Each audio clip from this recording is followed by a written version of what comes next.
Apa yang Wargi pikirkan saat mendengar tim kreatif pemerintahan? Santai, monoton, dan tidak mengenal deadline? Gitu. Terus bahkan dikritisinya tuh sesadis itu gitu. Kayak misalnya ini judul tulisan apa judul spanduk gitu, kayak gitu. Panjang banget, gila ini. Ada patokan. Awalnya sih kita nyari juga kayak gimana ya desain pemerintahan yang ngepop tuh atau gimana teh. Nyari contoh karena ternyata nggak ada, jadi kita enaknya teh bisa bikin pattern itu sendiri gitu. Kadang-kadang apa yang kita usahain gitu ya nggak semua orang teh paham aja. Terus waktu itu sakit hati banget lah pokoknya. Soknya liatin ada ego gitu. Oke, kalau gitu saya berhenti deh gitu. Kita lihat gitu segimana organisasi ini timpang tanpa saya, Cik. Berarti kalau kamu minta dihargain terus, kamu juga tidak menganggap pekerjaan kamu tuh berharga gitu. Karya kamu bahkan sama kamu sendiri nggak dianggap berharga. Geningan kudu keneh aya validasi ti batur gitu. Lalu bagaimana syarat dan ketentuan orang-orang kreatif agar dapat bekerja di tim kreatif pemerintah? Yang kita kalau berdasarkan dari pengalaman yang kemarin, itu saya pasti bakal lihat medsos dia. Medsos dia kayak gimana? Apakah muka dia semua atau karya? Yang muka semua enggak, karena dia pasti akan narsis. Ini cerita orang dalam, Vicky Edia, atau yang biasa kita kenal dengan nama Ambu, Kepala Bidang Informasi Komunikasi Publik Diskominfo Jawa Barat. Ibu mau pesan kopi? Boleh, Jadi begitu Bu, jadi sebenarnya tadi itu udah direkam. Iya. Tolong ketawanya diedit ya tolong. Ketawa corporate. Ketawa karir yang makin mengerikan. Udah siap teman-teman? Tepak sepatu di. Udah. Jadi gini Bu, Oke Pak. tujuannya tuh ngobrol Ibu. Jadi program tunggu. COD. Kacamata saya buram enggak. Bersih. Masa depan saya gimana Bu? Wih. Oh nggak tahu ya. Bismillah. Aminin aja dulu. Ya Bu, jadi kan cerita orang dalam kayak Fadlan nih Bu. Nah kita tuh pengennya juga nggak hanya dari kita karyawan gitu. Kadang kan yang punya konflik atau dinamikanya itu kan termasuk Ibu sebagai pimpinan. Kan aneh-aneh ya Bu ya, harus diakui tim kreatif teh. Unik-unik gitu ya Bu ya. Nah Ibu tuh tinggal di, ibaratnya Ibu udah jadi PNS dari 2011, terus tiba-tiba di 2017 itu ada orang-orang yang kalau kita bilang mah keren ya Bu ya, cuman kalau sebagian orang bilang antik, ada yang bilang unik, ada yang bilang aneh dan lain-lain. Nah Ibu dari 2017 kan 7 tahun Ibu berada di lingkungan yang Antik. ya yang antik ya Bu, dan mengejutkan gitu Bu. Bosan gak sih? Enggak, bosan. Dibilang bosan enggak? Sama sekali enggak. Malah saya selalu bilang kalau boleh berkarir selamanya di sini, sini aja deh gitu. Soalnya ya dinamis kan kita mah ya, dinamis banget terus. Ya jadi nggak ada kayaknya nggak pernah bosen ya. Udah mah passion, terus ya rezekinya disimpan di situ ya. Buat saya sih ngejalanin, ngerti kan maksudnya kita mendapatkan salary dari sesuatu yang kita passionate kan ya, itu rezeki saya gitu. Jadi, Ibu sangat passion di humas itu di tim kreatif. Ya di Kehumasan ya, orang jurusan saya dari SMA aja, dari SMA saya cita-citanya mau jadi jurnalis, makanya ngambil Vkom gitu kan, ngambil Vkom jurusannya jurnalistik. Terus sebelum lulus jadi penyiar dulu 6 tahun, udahlah di area media kan gitu.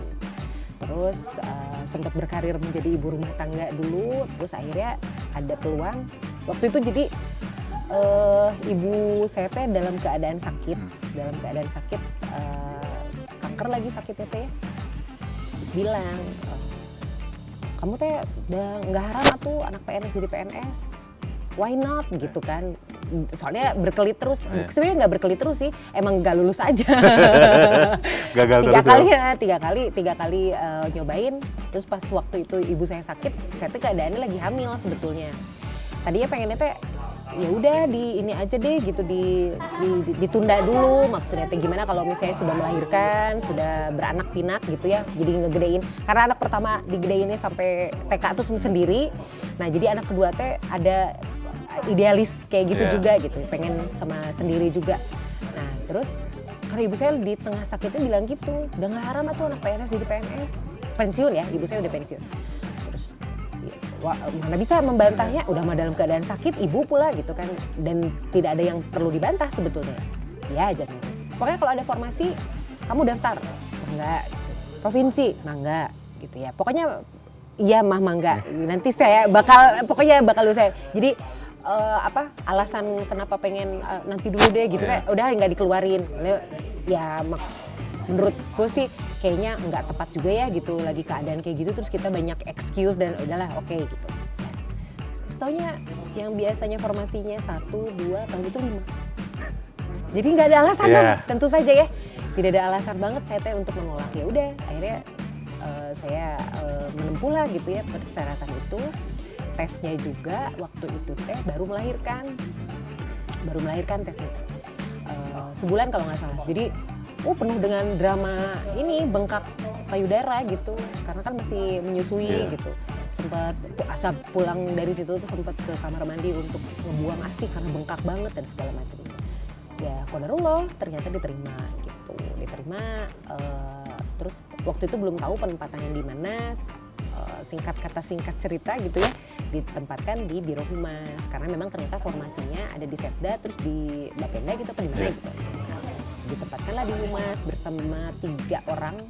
Kalau di Humasnya sih 3 orang gitu, tapi kalau di Setdanya banyakan. Gitu.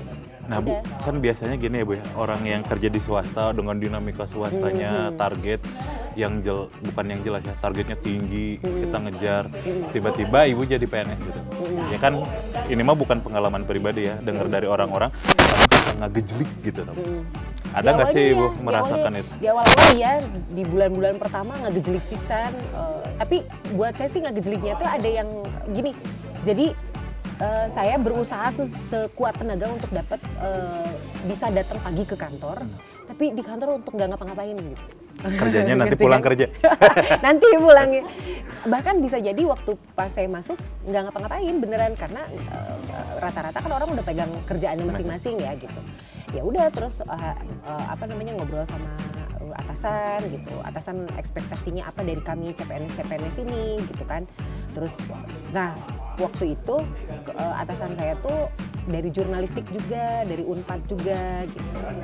Terus dia mulai, kamu bisa nulis nggak gitu? Di sini ada majalah Gedung Sate. Kamu kira-kira bisa ngisi nggak di situ? Mangga gitu ya. Apapun yang di inilah gitu. Terus akhirnya ternyata mengisi kekosongan reporter di area pimpinan. Waktu itu di istri gubernur. Istri gubernur tuh nggak ada reporternya. Dan ingin reporternya itu perempuan waktu itu. Nah, waktu itu gubernurnya Pak Ahmad Heriawan, terus istrinya Bu Neti. Nah, 6 bulan dari saya diterima dan mulai kerja gitu di Biro Humas, itu saya mulai menempel jadi reporter kegiatan Bu Neti. Nah itu Bu, kan Ibu dari penyiar kan itu memang broadcasting banget gitu, sedangkan kan reporter kegiatannya jurnalistik gitu ya Bu. Nah gimana sih Bu Ibu menyesuaikan yang biasanya Ibu membangun ceria gitu kan dengan penyiar suara, tiba-tiba Ibu hanya kan kalau reporter kerjanya agak tersembunyi ya Bu, tiba-tiba datang pas itu nanya gitu. Nah itu gimana sih Bu penyesuaian? Menyesuaikan lagi. Saya beneran kayak baca-baca lagi buku-buku jurnalistik ya waktu pas saya kuliah gitu. Membangun lagi memori-memori purba waktu zaman kuliah gitu ya, waktu pas zaman jurnalistik gitu. Terus mempelajari apa sih itu rilis pemerintah tuh kayak gimana. Terus bahkan ngobrol sama teman-teman wartawan, mereka kebutuhannya seperti apa. Dan memang waktu itu teman-teman wartawan tuh banyak temanku sendiri gitu, banyak anak-anak jurnal, anak-anak Vkom dari mana lah pokoknya. Jadi sefrekuensi lah gitu, kita saling paham. Jadi mereka juga dengan nggak enak sih buat aku mah, sadis sih sebenarnya ngasih masukan gitu. Rilis tuh kayak gini-gini gitu. Terus bahkan dikritisinya tuh sesadis itu gitu. Kayak misalnya ini judul tulisan apa judul spanduk gitu, kayak gitu.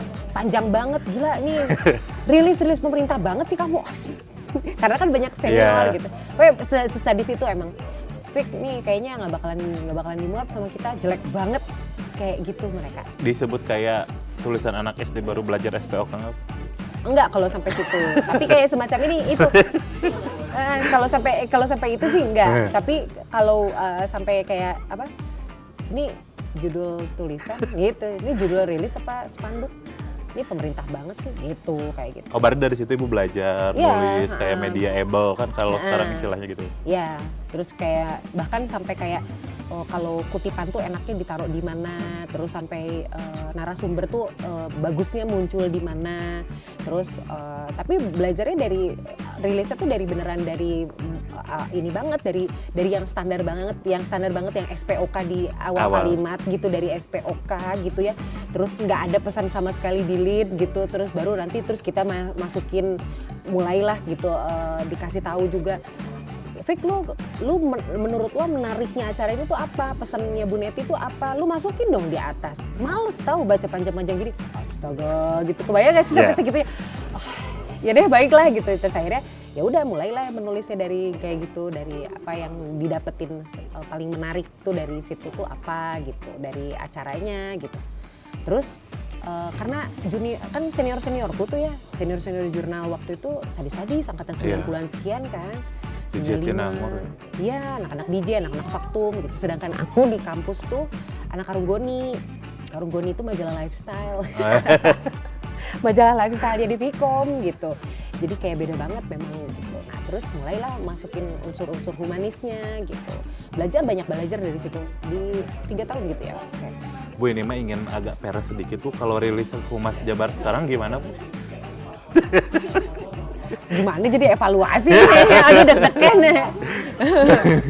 Alhamdulillah kalau buat saya sih sudah banyak kemajuan ya dari mulai waktu ini mah fair-fairan aja gitu ya. Dari waktu saya mulai berkarir jadi reporter dulu sampai sekarang rilis kita banyak kemajuan. Buktinya apa? Udah banyak juga media yang plek-plek langsung menyerap. Terus kita bisa leading gitu ya, lead isu gitu kan, walaupun kalau sekarang ya gimana pimpinan, gimana gaya ya sebetulnya gitu. Masih banyak yang harus dikejar sih gitu, kayak semacam barangkali misalnya kayak dari teman-teman reporter alangkah lebih baik. Kecepatan ya. Atau misalnya bukan kecepatan deh, udah jadi gitu. Mereka baiknya sih jangan mengandalkan editor terus gitu. Jadi memang itu kelemahan-kelebihan sih, ada editor, ada gatekeeper gitu ya. Kita kan masih menganutnya kalau kata kuliahan saya mah cenahnya kita teh masih menganut ini ya, masih menganut apa namanya teh media massa banget si sistemnya teh. Artinya media massa kan beda sama media sosial. Media massa kan ada gatekeepernya gitu ya, ada apa editor, ada yang menggawangi isu gitu. Sedangkan kalau media sosial kan kita udah mau ngomong apa aja juga sebenarnya udah bebas gitu. Citizen journalism teh kan udah bebas, udah sokwek gitu. Kamu mau ngomong apa tanggung jawab sendiri lah kasarnya begitu. Ya kita kan nggak bisa gitu. Nah itu kayak gitu. Nah bukan Ibu dari reporter yang waktunya tertata ya Bu, maksudnya agendanya jelas, apa yang harus diliput. Kadang kan kalau agenda sama pesannya udah tahu apa ya, udah memprediksi gitu. Nah tiba-tiba Ibu masuk ke tim kreatifnya. Kan tim kreatif dinamikanya lebih keras. Nah itu seperti apa sih Bu? Jadi ini saya sih menamainya ini sebagai rezeki saya ya, qadarullah gitu ya. Adik saya kan dua-duanya di area desain. Dulu sebetulnya cita-cita saya selain jurnalis tuh jadi desainer. Jadi tadinya mau melamar juga ke FSRD ITB gitu. Saya tertarik lah untuk urusan desain. Saya pembaca komik gitu, terus grafis-grafis saya suka gitu kan. Terus nah adikku teh di di DKV, kuliah di DKV. Jadi hal-hal kayak gitu kan terpapar juga nih, kan kita kadang-kadang suka ngobrol juga ya, kita kan suka saling meng-influence gitu ya, bukan influenzanya, tapi udah jelasnya influenza, saling gitu. Dan serumah, nah saling mempengaruhi gitu ya. Jadi gaya-gaya desain gitu teh kita suka ngobrol, mana sih itu terus mana yang kayak gimana. Kadang-kadang ngobrol juga di awal-awal ngobrol juga sama adik saya teh ya, sama adik laki-laki saya teh suka ngobrol. Kalau kamu sukanya kalau misalnya itu pemerintahan kayak gimana sih? Ya jangan yang boring lah gitu. Dia suka ngasih ini juga di awal-awal ya cerita. Makanya suka ngobrol lah sama teman-teman gitu, dan ternyata ini juga rezeki saya, mereka teh adik kelas adikku, adik-adik kelasnya adikku. Jadi kayak pas melihat mereka dan gayanya dan gimana, ini mah udah sarua ini mah gitu ya. Sama ini mah kayak adikku juga gitu, kayak jadi tidak merasa begitu banyak kesulitan karena memang sarua gimana adikku kayak gini gitu. Jadi cara kerjanya yang mereka nyala di malam itu gitu kan. Terus udah gitu kita juga punya keleluasaan untuk nentuin sendiri kan gaya kita di awal. Karena nggak ada patokan. Awalnya sih kita nyari juga kayak gimana ya desain pemerintahan yang ngepop tuh atau gimana teh. Nyari contoh karena ternyata nggak ada, jadi kita enaknya teh bisa bikin pattern itu sendiri gitu. Akhirnya ya udahlah daripada riweuh nyari yang mana, ya udah kita bikin standar kita sendiri aja gitu. Kan Bu, hidup tuh nggak selalu manis ya Bu ya. Tadi cerita manis, kadang ada pahitnya. Malah kadang seringnya pahit ya Bu. Jadi curhat ya. Nah Bu, tapi di tim kreatif Bu, dinamika yang membuat Ibu aduh kok gini berat, merasa nyesel deh gitu. Ada nggak sih Bu? Ya yang aku inget, yang aku tahu tuh ya yang Stop Humanity dan Save Humanity itu kan besar, itu salah satunya. Selain itu ada nggak? Tapi kalau pribadi nih ya, di karirku itu ada di mana titik di mana pekerjaan kita tuh diremehkan. Gitu. Jadi kita udah bekerja, udah sesusah mungkin gitu ya, udah sebagus mungkin, bahkan pas ikut lomba, ini sih core memory banget ya, terpanggil gitu ya, sakit hatinya dan ininya gitu ya, dan tapi itu bikin trigger banget gitu ya, dimana aku tuh menang di penulisan rilis se-Indonesia. Acara Keminfo, Bako Humas waktu itu ada. Jadi sebelum kayak kalau ada anugerah media humas kan ya, yang tiap tahun diadain sama Keminfo. Nah biasanya sebelum awarding night-nya itu ada kayak semacam kelas-kelas gitu, BIMTEK gitu. Nah terus menang tuh kita, kan wah ini banget ya, seneng lah gitu. Gila nih diakuin, berarti apa yang gue tulis tuh berarti selama ini bener gitu kan. Jadi bukan gue yang salah, tapi orang aja yang gak ngerti. Maaf ya, sudah dapat validasi nih gitu kan. Nasional gitu. Media Indonesia yang jurinya. Wartawan langsung. Geter lah gitu kan, redaktur langsung, wartawan langsung juara 1 di Indonesia. Wah udah sama orang-orang teh yang waktu itu udah mulai ada kalau seingetku udah mulai Diskominfo dan Biro Humas. Udah di wah ini mah Singapura nih jadi gitu ya, ada trip nih hadiah gitu kan. Wah udah happy. Nyampe Bandung, atasan saya saat itu nanya, "Oh iya, jurinya kompeten nggak?" Langsung patah hati, ya tidak gitu. Oke, digituin. Terus, oh iya Pak, media Indonesia sih.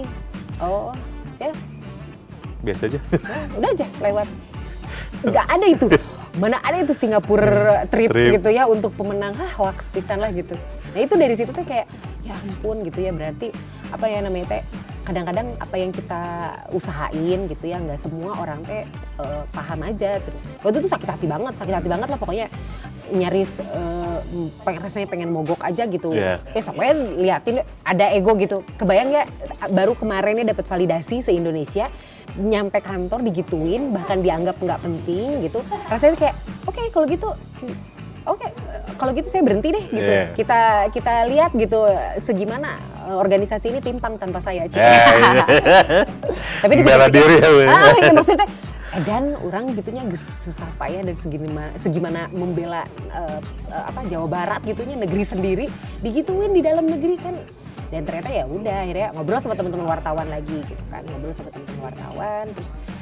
mereka ngasih masukan gitu dengan sadisnya gitu. Ya lu kerja mau dapat validasi atau apa gitu. Terus ada almarhumah salah satu wartawan, almarhumah Teh Yulitris. Dulu Jakarta Post gitu ya. Pas Oki mah beliau udah di Depok waktu itu. Dia tuh sebetulnya senior yang sadis di jurnalistik tuh. Tapi pas udah kerja bareng mah gitu. Ya terus dia tanya, "Kamu teh mau dapat validasi atau mau dapat apa gawe teh gitu? Kalau misalnya mau dapat validasi doang kan harus dapat. Kenapa mesti sakit hati? Kan udah tercapai cita-cita kamu." Ya tapi kan namanya sih, ya kamu teh yang dihargai terus atau kumaha gitu. berarti kalau kamu minta dihargain terus, kamu juga tidak menganggap pekerjaan kamu itu berharga gitu. Karya kamu bahkan sama kamu sendiri nggak dianggap berharga. Geningan kudu keneh aya validasi ti batur gitu kan. Langsung teh ya sih. Ya sok hayang naon deui kamu cenah. Kan geus divalidasi. Kan eta cenah. Terus naon deui? Apa alasan kamu tidak bersyukur, tidak menganggap kerjaan kamu berharga gitu. Kok validasi kudu kudu ku sakumaha deui gitu. Ngahulang we nya aku teh. Ya udah cenah da kamu mah nggak bisa menyenangkan semua orang lah gitu. Ya udah ada orang yang nggak suka ya enggak, emang kunaon. Tapi kamu tuh kudu ingat, kamu tuh sebagai penulis rilis, kamu tuh pencatat sejarah, Fik. Iya, abadi kan. Dia bilang gini, inget tuh cenah pelajaran pasahala baheula gitu kan. Oh, ya, Kami dosen galak gitu ya, apa bedanya sejarah dan prasejarah? Itu urusan tulis dan tak tertulis. Jadi ketika kamu mencatatkan ya misalnya tepira lah siga posyandu gitunya, udah pasti kamu juga bosen. Tapi kamu tuh mencatatkan sejarah, Fik, di situ. Eta fungsi kamu tuh sebenarnya bukan validasi, Fik. Langsungnya, aduh gitu ya, malu sendiri gitu. Maksud aku teh, ya oke sih gitu. Saya teh punya manfaat, punya fungsi yang lebih gede. Tapi gara-gara satu orang ini digituin, udah runtuh semua gitu. Ih, malu ya gitu. Iya, kenapa mesti terpengaruhnya gitu ya, apa yang diperjuangkan, apa yang dikerjain orang bener kok gitunya. Ya udah gitu, itu mah nya saya tuh udah eta mah komentar batur sampai kalau menurut aku mah yang abadi di dunia ini kan perubahan dan juga komentar kalau menurutku. Jadi sampai kapanpun pasti komentar mah ayo wae gitunya. Jadi ya udahlah gitunya. Jadi jangan terpengaruh lah sama itu. Jadi akhirnya udah semangat deh gitu, semangat deh nulis. Terus kayak misalnya teh walaupun nulis bosen gitu ya tentang posyandu gitu ya, kebayang tuh monitoring posyandu selama 3 tahun. Materinya sama. Kutipannya sama semua. Kutipannya sama, isi pidatonya sama, sampai ke hafal, terus sampai ke lalu cerita lama-lama aku nanti hafal Mars PKK. Aroma teh udah ini tehnya pasti gitunya, terus polanya teh udah. Tapi ya itu selain penulis sejarah gitunya dirilis di area rilis nih ya karena awal karir. Yang kedua teh ya warga teh berhak tahu duitnya diapain gitu. Hanya itu gitu ya, itu teh yang dipegang teh nya eta we kamu mah pegangnya kadinya gitu. Kamu berpikirlah besar gitu, tong eleh lah kamu laletik gitu gitu. Ya udah we gitu. Tidak mengurangi, makanya sih kira kitu kok sampai mengurangi semangat kamu gitu. Kamu tuh sih digaji ku rakyat, lama-lama gitu juga sih teh almarhumah. Muntah semangat berarti kamu gaji buta sih, Fik, korupsi ya tante. Langsung jadi wah. Nah jadi cute, jadi ngancem cute. Orang teh kan curhatnya dalam rangka mencari, ya kan geus kan validasi mana geus dapat. Ada naon deui. Nah Bu, pas tim kreatif datang kan awal-awal muncul mungkin Ibu pasti kan dipandang ya sama lah Bu ya, naon sih apa sih gitu ya. Tapi gini, ya waktu itu memang permintaan pasarnya memang dan kita memang didukung sama atasan kita yang justru membikin tim kreatif itu. Terus atasan kita paham dia maunya apa, makanya saya belajar banget. Oh iya benernya jadi atasan tuh kita tuh kudu paham apa yang kita mau nih gitu, apa visi kita tuh apa, jadi diterjemahkan ke bawah teh enakeun gitu. Jadi itu belajar ketika atasan kita memang dia punya big pictures-nya gitu, nanti kita yang nge-breakdown ke bawahnya enakeun gitu. Nah waktu itu atasanku pengen kalau humas teh jangan standar lah gitu, membosankan dan gimana. Nah mungkin setelah, dan waktu itu kan lagi baru booming Instagram, terus karakteristik Instagram teh kan kudu menarik, visual. Nah jadi berangkat dari situ, mungkin beliau juga sebenarnya survei, riset kecil-kecilan gitu ya. Nah dari situ jadi ketika tim kreatif muncul dan itu orang-orang pada mencibir, pira karek gigi tuan ngungkul makanya gajinya gara rede cenanya gitu. Tapi kan bisa kayak semacam gini dibalikin sama atasan teh ngebela gitu. Ya memang kecil gitu ya, memang gede gajinya. Tapi ini tidak tergantikan gitu. Sok gantiin gitu. Gini deh, sok tukeran. Dia bisa ngerjain kerjaan kamu. Kamu nggak bisa ngerjain kerjaan dia. Itu Ada tuh dibelain. spesialisasi ya? Iya, dibelain. Jadi mungkin teman-teman tim kreatif nggak tahu gitu ya saat itu, udah nggak di depan mereka. Tapi ketika ada yang mempertanyakan, kenapa gajinya mesti gede-gede? Kenapa? Ya ini spesialis kok gitu. Ini mereka teh kuliah nages mahal, lila gitu kan. Terus mereka punya skill, ya dihargai lebih boleh dong gitu kan. Terus saat itu nggak bisa dibantah kan. Apalagi misalnya teh yang menggugatnya itu semacam yang cuman cut and glue clipping misalnya teh gitu. Ya udah kalau gitu masuk gantiin gitu. Mereka yang gantiin kamu. Meureun teh cenah. Meureun teh mereka mengerjain eta meureun teh ngan 2 menit gitu kan. Karena mereka tahu caranya kayak gimana untuk bisa membuat cut and glue ini secepat mungkin. Misalnya tekniknya secanggih mungkin, segimana mungkin. Sedangkan kalau misalnya kalian belum tentu ngulik eta teh kudu kuliah, kudu naon kan biaya besar dan segala macam. Dibelain gitu. Jadi udah lama-lama terus udah gitu kan kita juga. Nah, waktu itu juga memang argumen itu tuh nggak bertahan lama.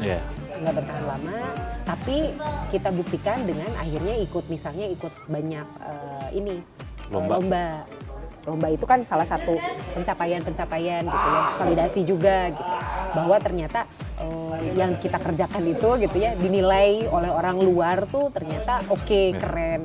Dan setelah dapat validasi gitu mah akhirnya ya banyak yang menganggap kalau bahasa baheula mah angkat topi. Angkat gelas Kalau di chat mah sungkem ya. Salim dulu. Menyala abangku cenah gitu. Saya punya cerita menarik, Bu. Jadi ada teman saya di Humas SDM gitu ya, Bu. Nah, nama ibu tuh selalu disebut-sebut terutama soal perekrutan. Nah, kayak contoh kemarin tuh SDM tuh kurang 1 orang. Sok mau nyari atau saya harus ke Bu Vicky misalnya. Berarti kan ibu agen ada yayasan. Iya, ibaratnya kan alhamdulillah. Jadi ibu tuh kan dianggap ya ibaratnya bisa mengelola SDM gitu ya, Bu. Nah, menurut ibu sendiri nih, Bu. SDM yang ideal untuk tim kreatif plat merah itu apa sih, Bu? Gitu. Karena kan kadang di dunia kreatif yang tidak atau malah sama plat merah dan enggak gitu, Bu. Nah, itu menurut Ibu idealnya seperti apa sih, karakteristik standarnya, dan tim kreatif yang Ibu bareng kerja itu seperti apa sih, Bu? Gitu. Kalau buat saya yang ideal itu adalah yang dia tetap bisa mempertahankan kreativitas tapi di tengah kotak, ngerti nggak? Jadi ini kan kita punya banyak regulasi ya, kita banyak aturan gitu, kita banyak banyak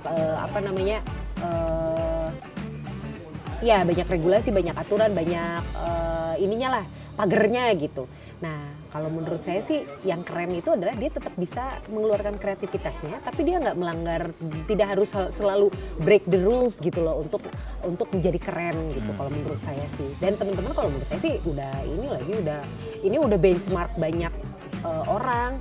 Setiap kali misalnya kita lihat timnya gitu ya, kan kadang-kadang kita tuh suka lihat dasar si etamanya, kan kita udah tahu karena dalamnya juga kumaha. Tapi kalau di luar kita tuh alhamdulillah kita adalah tim yang solid, orang tuh benchmarkingnya ke kita gitu. Bahkan kayak semacam ini nyari orang-orang ini dari di mana sih, kayak gimana sih gitu kan. Walaupun sebenarnya bahayanya itu ya terus tetap bisa berkreativitas gitu ya. Bahayanya itu adalah kalian ada di zona nyaman, kalian gak usah pitching. Kita sudah sangat, Pemprov Jabar tuh udah sangat percaya sama kalian, jadi apapun yang kalian keluarkan tuh minim kritik. Jadi bisa jadi jiwa-jiwa pitching, jiwa-jiwa mempersembahkan yang terbaik karena demi pitching gitu ya, itu udah agak pudar gitu, karena apapun yang kalian keluarkan itu sudah diterima gitu kan. Nah, mungkin ada tantangan berikutnya adalah dari pimpinan kita sekarang. Kita sebentar lagi akan pimpinan baru. Ini sekarang udah ada yang baru nih, yang definitif udah ada yang baru. Terus nanti akan ada yang baru. Nah, selera mereka akan berganti. Gitu. Nah, Bu, terkait dengan ruang ya, Bu ya. Karena kan katanya ya, Bu ya, ada pandangan bahwa orang-orang kreatif itu butuh ruang yang luas, fleksibilitas yang tinggi gitu. Nah, Ibu sendiri tuh dicap sebagai pimpinan yang memberikan ruang. Contoh aja kayak program kita ini, teman-teman. Cerita Orang Dalam kan tidak dibatasi gitu ya, Bu, tidak dikekang. Nah, ruang yang Ibu berikan itu apakah ada landasan, Bu? Misalnya, oke, saya memberikan ruang yang bebas, kalian terserah, tapi instruksi saya atau tugas saya kerjakan. Apakah hanya sebatas itu atau ada alasan lain misalnya? Ya, jadi sebenarnya kalau lihat dari, jadi gini, kita inilah pentingnya kenapa kita mesti mempelajari aturan-aturan yang tadi saya cerita teh ya. Kita kreatif tapi tetap harus by the rules gitu, tetap harus mengikuti aturan-aturan yang berlaku. Nah jadi terus kita perlu juga memperluas wawasan kita, kenalan sama banyak orang, mainnya lebih jauh gitu ya. Biar kita tahu juga, oh pemerintahan tuh sekarang arahnya kemana. Nah itu sebenarnya, arah pemerintahan kita tuh kemana, itu penting banget gitu. Jadi bisa jadi kalau di zaman tahun 97-an gitu nyebaran di tahun 96 untuk kayak gini tuh bisa jadi nggak bisa gitu. Karena memang si pemerintahan kita arahnya tuh nggak kayak gini gitu. Tapi terus berikutnya kan sekarang udah lebih bebas lagi gitu ya, udah lebih enakan dan lebih segala macam gitu. Nah hal-hal yang kayak gini udah nggak tabu lagi selama itu misalnya tidak menyangkut sara, ngejelekin orang, terus porno gitu kan, ada batasan-batasan kayak gitu. Nah terus tidak, ya itu yang ada netiketnya ya, netizen etiket. Nah kita cukuplah berpatokannya ke situ juga aman gitu. Jadi tentu saja memperbolehkan teman-teman teh karena sebenarnya bukan diadukan, diiniin dulu gitu, diakurkan dulu sama rules gitu, sama aturan-aturan main di kita kayak gimana. Mungkin di tahun bisa jadi di tahun 2000-an ini tuh belum boleh kayak gini. Kita ngobrol podcast kayak gini, ada direkam terus ngobrolin segala rupanya, bahkan cerita tentang pengalaman buruk gitu, belum tentu belum boleh gitu. Nah bukan tadi sebelum Teki mau nanya nggak? Intermezzo sedikit Bu, kan kalau Ambu tuh sebenarnya punya ikatan chemistry yang kuat banget sama tim kreatif, karena kita pun emang salah satu yang menyaksikan milestone-nya Ambu gitu dari barudak nongkrong sampai sekarang. Nah jadi kan otomatis Ambu tuh lebih kenal gitu sih kumaha sih ini gimana gitu. Ada plus minusnya nggak sih Bu sekarang gitu Ibu menjadi pimpinan gitu ya as a leader, terus ada dulu banget. jadi anak nongkrong kita gitu, gimana Bu? Kalian tuh sekarang jadi pendiam kalau ada aku, kesel, nggak suka. Aku ya Bu ya? Kamu bukannya pendiam dari awal ya? Jadi, pengen kelihatan misterius ya Bu. Jadi ya kadang-kadang gimana ya, jadi gini, kan kita tuh dari anak nongkrong pisan ya, dari penongkrongan pisan, bahkan kita dulu ada inget grup band. Yang ada si grup band itu, WA grup yang tidak ada strukturalnya, sampai terus akhirnya teh oke, karena saya sadar diri ini grup khusus untuk ngegibahin struktural dan sekarang saya sudah jadi struktural, jadi saya mengundurkan diri dari sini gitu kan. Jadi teh bodor gitu. Iya, jadi ya kadang-kadang kehilangan juga area-area situ gitu, area-area di mana kita bisa ngomongin segala rupa teh beneran segala rupa gitu. Walaupun ya kalau saya sih ngerasanya ya teman-teman mungkin ya katakanlah sok-sok menjaga marwah lah apa-apalah gitunya, atau mungkin atau misalnya teh gitu, walaupun beberapa kali ketika saya udah di posisi ini kalian anggar we gitunya ada beberapa temen yang terciduk teh lah gitu, tapi kan saya juga jadi mulai mulai menyadari bahwa kadang-kadang kalau di posisi ini apa yang saya katakan itu jadi perintah gitu sekarang mah gitu, jadi bukan lagi ide yang bisa diabaikan, ngerti tuh maksud saya. Jadi jangan-jangan itu jadi beban gitu ketika misalnya saya bilang kita bikin ini yuk gitu, misalnya teh bikin nonton bareng film apa gitu misalnya. Wah, jangan-jangan ada yang menerjemahkan itu sebagai wah, si ibu hayangna iya gitu. Ayo orang langsung diterjemahkan teh, wah dibikin RAB dan segala macam gitu. Padahal itu tuh cuman lontaran-lontaran kayak waktu itu teh gitu. Atau misalnya kayak aduh udah lama kita meni seragam nih butut kieu nya. Mungkin si Anas mah jangan-jangan wah langsung ngotretnya, wah kita ada berarti misalnya gitu kan, bisa jadi kan ada karena ada pimpinan-pimpinan atau kita terbiasa dengan pimpinan-pimpinan yang suka kode-kodean kayak gitu kan. Dari saya mah kan kadang-kadang karena tahu gitunya, karena tahu mengode-ngode itu teh suka bikin susah kita, jadi mendingan udah langsung aja punten dong jadi dikasih tanda gitu, mana yang memang perintah, mana yang itu teh bercandaan doang gitu. Nah itu tuh jadi alasan kenapa kita jadi pendiam Bu. FYI nih Bu ya, grup band masih ada. Nggak ada yang Bu. Nah Bu, mungkin pertanyaan selanjutnya Bu, tak kalah menarik. Menurut Ibu, kan kan tadi kan bilang orang kreatif itu beda-beda, ada yang seleranya A, B, C, dan kita kan nggak bisa ngejudge itu bagus atau jelek gitu ya Bu, namanya selera gitu.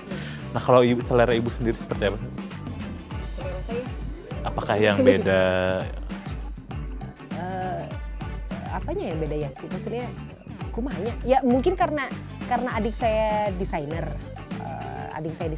Saya terpapar sama garis-garis Jepang-Jepangan, tapi juga sekaligus ke Eropa-Eropaan gitu ya. Lebih ke situ sih kalau terus lebih ke kadang masih random juga sih kalau sayanya masih anak nggak yang kayak harus minimalis, enggak, gimana mood juga pengen kadang-kadang minimalis, kadang-kadang oke, pop up dengan warna gitu, nggak masalah. Terus tapi ada sih ada beberapa yang kadang-kadang saya tuh suka, mungkin ini nggak tahu kelemahan, nggak tahu memang kekurangannya.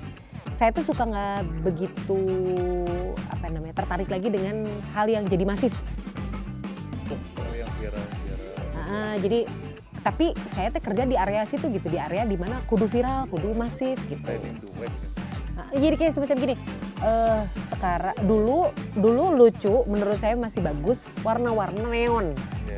Ketika semua orang udah melakukannya gitu, udah blocking yang color block gitu, apa istilahnya color block gitu. Dulu ketika masih sedikit itu keren, lucu gitu. Tapi ketika semua orang melakukannya sakit mata saya. Berarti kayak Bu gitu. anak skena banget ya Bu, anti mainstream. Ya beren baheula mah nya anak gigs. Anak gigs masanya. Gitu. Mungkin karena pengaruh juga ya, pengaruh di era-era saya remaja dan dewasa menuju dewasa teh emang masa di mana di Bandung teh mun ayeuna mah skena meureunnya scene indie itu lagi mulai bertumbuhan, kayak mulai Pure Saturday, The Milo, nukaran itu. 3 pagi termasuk ya. Terus distro tuh baru bermunculan. Garis-garis distro tuh memang jadi kayak waktu itu tuh jadi angkatan umuran saya tuh pasti gayanya tuh pasti ke arah situ gitu. Kayak kalau ini mah Uncle gitu ya, oval, nukaran itu gini. Skater, Black ID. Enggak. Itu mah Itu palagunaan. Ush, langsung prosop, enggak itu juga. Enggak. Trunojoyoan lah, Trunojoyoan. Itu Event lebih ke gitu itu ya. sih. Jadi dulu juga kan radio saya juga ikut mempengaruhi pembentukan selera. Jadi radio saya itu dulu segmennya female gitu ya, dewasa muda, wanita dewasa muda. Dia lebih kayak ke, kalau sekarang udah nggak ada ya radio saya, kayak Rase gitu, tapi lebih eksklusif lagi malahan. Dia tidak memutarkan musik-musik distorsi itu udah nggak, tapi memutarkan musik indie. Dan ada para pegiat-pegiat indie di Bandung itu nongkrongnya tuh di radio saya gitu. Jadi band-band Europop gitu tuh kita tuh di banyak banget. Sebelum zaman kita udah tahu Club 8 kayak gitu. Sebelum zaman kita udah tahu Kings of Convenience gitu. Bahkan ketika manggung di Bandung di Indonesia, teman-teman saya berangkat gitu. Terus jazz gitu kan. Java Jazz, terus Prambanan gitu tuh kita dapat eksklusif dulu dapat eksklusif invitation gitu sampai segitunya gitu, saking ya jadi musiknya teh benar-benar mempengaruhi gitu. berarti dari pengalaman itu mempengaruhi cara pandang Ibu tentang kreativitas dan tim kreatif juga ya Bu? Jadi saya ngejamanin juga, begadang-begadang bikin konten gitu. Terus apalagi waktu pas di zaman radio mah, waktu di era saya itu senioritas tinggi banget. Jadi kita harus sopan banget. Jadi kalau si studio nih lagi dipakai sama senior kita untuk take, sepuas dia kita baru bisa pakai, nggak bisa pakai jadwal gitu. Yeah. Kebayangkan, jadi saya baru take suara aja, saya baru take vokal itu jam 3 pagi gitu. Kita bergelimpangan di luar, tesian ku jurig, siana ku senior gitu kan, untuk take itu teh gitu, untuk latihan vokal, untuk mixing lagu nggak boleh yang berdistorsi. Sedangkan masa remaja saya teh Metal banget. remaja penuh amarah. Alternatif sih sebenarnya, saya nggak suka grunge, tapi saya mendengarkan undergroundnya Saparua saya datang ke Saparua itu gitu. Yang ditutup pakai seng ya Bu ya kalau konser. Dulu. Nah, dulu mah perempuan itu belum banyak nonton di Konser. Saparua, nonton underground gitu. Jadi saya sama teman saya, sama sobat saya, kita nonton tuh di paling atas banget. Karena takut bisi kena mosing, kena segala rupa di bawah. Jadi kita nonton di atas gitu. Jadi nggak yang berdandanan seperti anak-anak. Kalau dulu mah ada anak-anak TI, ya kan Ibu ya. Nah, jika karena itu kita mah gitu. Kita mah bener-bener yang kita bener-bener yang anak remaja common people teh karena saking ku bisi aya naon lah gitu.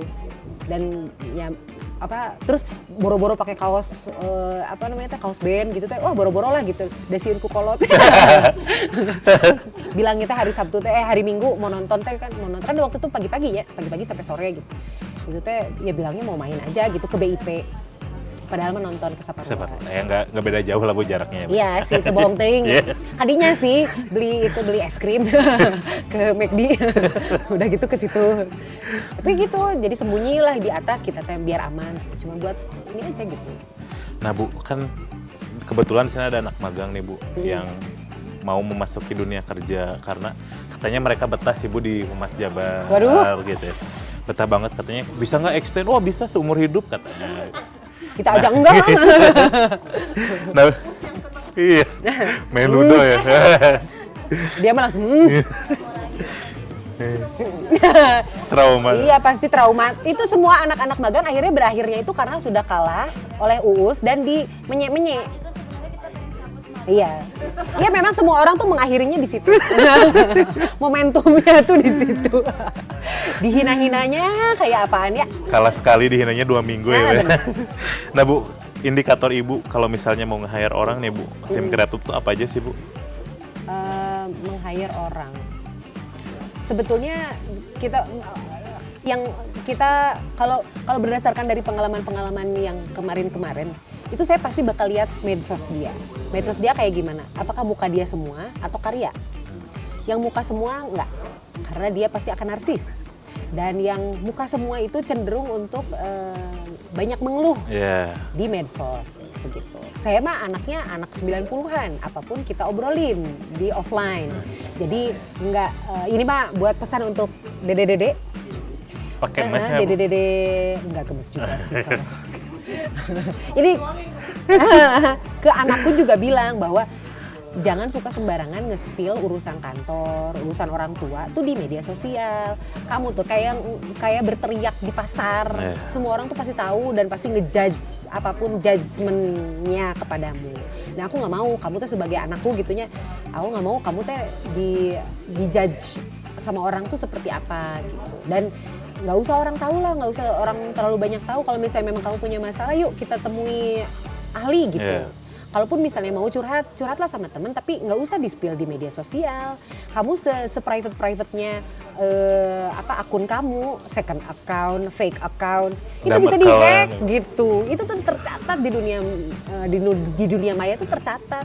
Banyak yang nge-spill tuh justru dari close friend. Aku bilang teh itu adalah pesan yang benar-benar benar-benar ini gitu, benar-benar penting. Coba banyak kan yang misalnya tiba-tiba muncul di kolom di gosip itu close friend di atasnya. Kita nggak pernah bisa mempercayai orang, apalagi dan terus aku sampai bilang sama anakku, Zah, yang mau melihat kamu hancur tuh banyak. Jadi ya udah kamu bisa mempercayai beberapa teman, tapi kamu juga tidak bisa mempercayai dunia gitu. Jadi kamu harus tetap aware dengan dunia gitu. Jadi janganlah gitu, jangan nge-spill sembarangan gitu. Aktivitas di medsos ya Bu ya, pertama aktivitas itu. Di medsos. Terus kan kata anakku, nggak bisa tuh kan di-encrypt ininya gitu. Baturan aku tukang nge-hack anu gitu. Nah Bu, selain aktivitas media sosial gitu Bu, apalagi sih Bu yang Ibu lihat gitu? Terus ini dia kegercepannya dia. Terus udah gitu karena saya masih semi konservatif, saya mau tahu juga dia attitude-nya tuh kayak gimana ketika menghadapi orang tua lah gitu. Apakah dia misalnya baru juga ditegur sedikit tuh langsung jebras-jebris, kan ada ya langsung pundungan langsung, atau dia terima aja dulu gitu. Ya masih ini banget lah. Saya agak kurang begitu percaya sama pembagian secara ekstrim Gen Z, Gen X, kadang-kadang itu dibikin sama kita dan divalidasi sama kita juga gitu. Oh iya, dasar si Gen Z mah begini-begini. Nah label-label itu tuh kalau jadi melekat dan ini gitu. Saya pikir enggak juga gitu. Ternyata kita anak-anak milenial bisa kok jadi Gen Z ya. Ini plafon atas kan ternyata bisa aja. Bisa banget Bu. Plafon atas, apalagi ketahuan anak-anak milenial. Milenial juga, saya milenial plafon atas. Ya ujung akhir. Mendekati iya kan? Nah Bu, tapi Bu kalau secara kemampuan skill gitu. Oh pasti, tapi saya percaya sih sama anak-anak sekarang tuh mereka udah ini ya digital native gitu ya. Jadi untuk mempelajari hal-hal kayak gitu udah banyak tutorialsnya. Jadi nggak terlalu banyak waktu, menghabiskan waktu untuk ngulik. Jadi mereka mah udah canggih-canggih gitu. Jadi kayaknya kalau misalnya, dan itu kemauan belajar yang nggak boleh padam kayak gitu. Kemauan belajar, terus kemauan untuk struggle gitu. Yang katanya terlalu banyak healing. Kalau menurut saya mah selama kerjaan beres ya tenang naon sok ya gitu. Kalau mau duit manehanana gitu, ngerti kan? Dan terus kalau bisa terus juga dilihat dia segimana boros. Justru kita harus melihat dia segimana boros dia dalam mengelola keuangan dia. Karena itu bakal berpengaruh sama kerjaan. Gitu, mau nggak mau kayak semacam gini, oh ternyata standar hidup dia tinggi sedangkan salary-nya tidak mencukupi, dia pasti bakal nyari sampingan yang lain. Ketika nyari sampingan tidak fokus kepada kerjaan, itu bahayanya bisa jadi sampingannya itu belum tentu halal gitu. Jadi bisa jadi ada celah-celah untuk kalau misalnya di area pemerintahan mah korupsi, karena kita kan banyak mengelola uang negara, uang rakyat gitu. Nah itu celah-celah kayak gitu yang bahaya. Di situ sih kayak gitu. Ketika melihat orang mau masuk atau enggak kayak gitu. Banyak terus indikator ya, terus udah gitu diuji coba, terus kira-kira anak-anak ngeblend nggak gitu tim kita nih yang awal. Tentu yang harus diperhatikan tuh tim awal gitu. Tim awal bakal nerima orang ini nggak gitu. Atau orang ini segimana adaptifnya sih sama kebiasaan orang-orang lama gitu. Itu juga penting. Nah Bu, mungkin pertanyaan 2 terakhir Bu. Kedepannya nih Bu ya. Harapan Ibu, ngomongin harapan harus rada melo ya. Harapan Ibu terkait dengan tim kreatif kedepannya tuh seperti apa sih Bu? Mimpi Ibu, bayangan Ibu, imajinasi kan Ibu orang kreatif ya Bu. Yeah. Berarti sangat piawai berimajinasi. Nah, imajinasi Ibu tuh seperti apa sih Bu kedepannya terkait dengan tim kreatif? Nah, plat merah ya Bu? Iya, ke tim kreatif plat merah kalau secara normatifnya mah kalau menurut saya sih secara regulasi kita perlu bener-bener banget memasukkan tim kreatif ini sebagai profesi atau sebagai jabatan memang di PNS gitu. Secara regulasi ya. Karena saya tuh mulai kesulitan karena saya ada di manajerial gitu ya. Saya mulai merasakan kesulitan itu gitu, kesulitan di mana kita harus based on rules, tapi si rulesnya sendiri itu susah gitu untuk kita buat gitu. Jadi untuk menampung teman-teman kreatif ini, karena saya pikir kalau memang sampai saat ini atau sampai kapanpun era kreatif atau era sentuhan kreativitas itu diperlukan di pemerintahan, ya harus diakomodir dong gitu. Jadi misalnya dari mulai jabatannya ada, terus salary-nya gitu kan, terus breakdown kerjaannya, bahkan misalnya ya kalau sekarang di kita ya alhamdulillahnya kita mah rezeki pisan, kita punya skema DWA, team of teams gitu ya, jadi yang fleksibel banget dalam bekerja teh gitu. Tapi kan di pemerintahan yang lain atau nanti di rezim yang lain belum tentu sama. Yeah. Jadi saya sih berharap bisa area kreatif itu beneran bisa diwadahi gitu, diakui sebagai jabatan dan profesi yang bener-bener khusus gitu loh di pemerintahan. Nggak ngegabung sama perahu misalnya. Ini cerita dalam udah Ibu nih Bu. Ada nggak sih Bu saran dari Ibu siapa gitu untuk jadi narasumber berikutnya? Narasumber berikutnya untuk narasumber lagi. Kirain beneran kalau di COD emang ini narasumber. Samber nyowo. Bukadis satu enggak? Ke sini Bu. Bukadis boleh. Atau mungkin gimana kalau kabag kita yang paling lama? Siapa Bu? Faiz. di Salopo Faiz. Kalau bukan di Salopo Faiz. Gitu doang cenah. Siga ucing teh. Wih. Terima kasih banyak Ibu. Ya udahlah ya, gitu aja lah. Malas ya 2 sejam. Wah, kumaha tuh. Hebat. Jangan-jangan ini yang pasti dah.